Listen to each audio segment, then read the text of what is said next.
Hello ladies and gentleman, boys and girls, कैसे सभी? बढ़िया, मजे में, फिट एंड फाइन। मैं हूं पृथ्वी।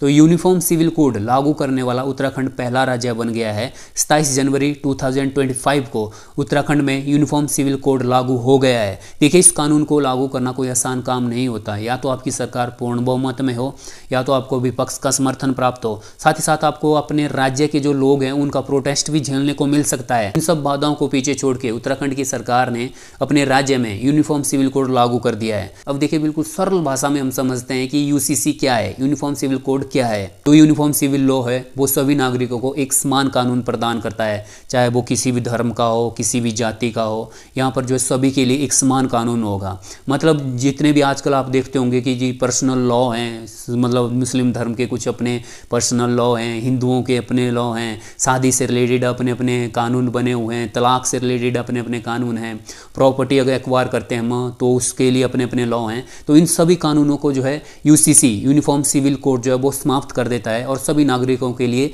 एक समान कानून की व्यवस्था करता है।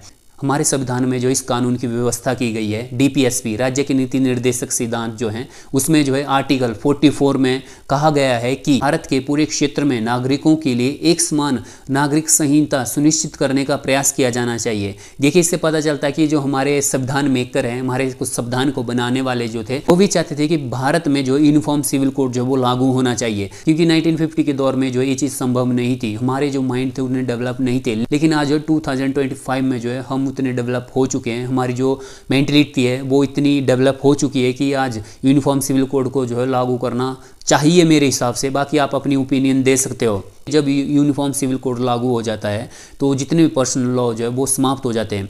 और यूसीसी का जो सबसे स्ट्रॉन्ग पॉइंट है वो ये है कि इसमें जो है वुमेन एम्पावरमेंट जो है बहुत स्ट्रॉन्ग हो जाती है। महिलाएं जो होती हैं वो इकोनॉमिकली भी बहुत स्ट्रॉन्ग हो जाती है। आप देखोगे कि हमारा जो हिंदू सक्सेशन एक्ट 1956 है, जिसमें हिंदू भी आते हैं, बौद्ध भी आते हैं, जैन भी आते हैं, सिख भी आते हैं। तो इसमें कहा गया है कि जो फैमिली है, जब फैमिली की जो प्रॉपर्टी जब आगे बांटी जाएगी तो उसमें जो है वो लड़के एंड लड़कियों में, मेल एंड फीमेल में जो है वो बंटवारा बराबर होगा।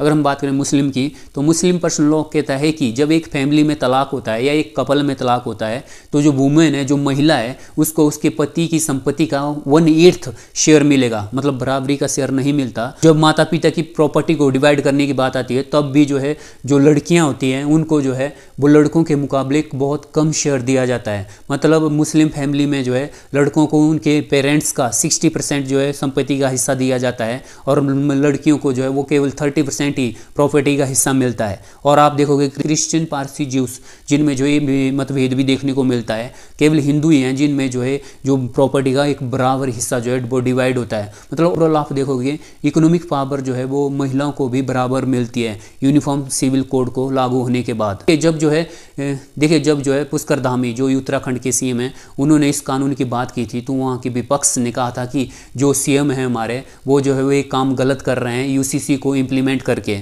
और जो धर्म के लोग हैं, मतलब जो अपने धर्म को कुछ ज़्यादा ही प्रायोरिटी देते हैं, तो वो कहते हैं कि यूसीसी को लाने की ज़रूरत नहीं है, हमें जो अपने पर्सनल लॉ हैं उनमें जो है रिफॉर्म करने चाहिए। मतलब वहाँ की सरकार को जो बहुत ज़्यादा विरोध जो है वो झेलने को मिल सकता है। अब बात करते हैं कि उत्तराखंड की सरकार के द्वारा जो यूनिफॉर्म सिविल कोड लागू किया गया है, इसके तहत जो इन्होंने क्या क्या प्रावधान किए हैं।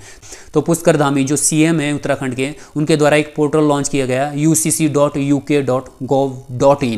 इसमें जो है कोई भी कपल जो शादी करता है तो उनका रजिस्ट्रेशन होना अनिवार्य है। शादी के 60 दिनों के भीतर भीतर जो है इसमें इनका रजिस्ट्रेशन होना चाहिए। मतलब ये ऑफलाइन भी है, ऑनलाइन भी इन्होंने कर दिया है। साथ ही साथ जो है अगर पति एंड पत्नी जीवित है तो वो दूसरी शादी नहीं कर सकते। और जो तलाक को लेकर अलग अलग धर्मों के अंदर अलग अलग प्रथा थी, मतलब उनके अलग अलग कानून थे, उन सबको खत्म करके तलाक का एक समान कानून लाया गया है। और हर धर्म की लड़कियों के लिए शादी की उम्र जो है वो 18 साल कर दी गई है और लड़कों के लिए 21 साल कर दी गई है। और बच्चे को गोद लेने का अधिकार जो है सभी धर्म के लोगों को दिया गया है। और मेनली ये बात यह है कि आप जो है वो दूसरे धर्म के बच्चे को जो वो गोद नहीं ले सकते। आप हिंदू हो तो आप हिंदू के धर्म के ही बच्चे को गोद ले सकते हो। और साथ साथ जो मुस्लिम धर्म है, हलाल, इद्दत जैसी जो प्रथा थी उनको बंद कर दिया गया है। जायदाद में जो है दोनों की हिस्सेदारी बराबर रहेगी। मतलब लड़का एंड लड़कियों के बीच में जो प्रॉपर्टी है वो बराबर डिवाइड होगी सभी धर्मों में, चाहे वो हिंदू हो, चाहे मुस्लिम हो, सिख हो, ईसाई हो, जो भी हो।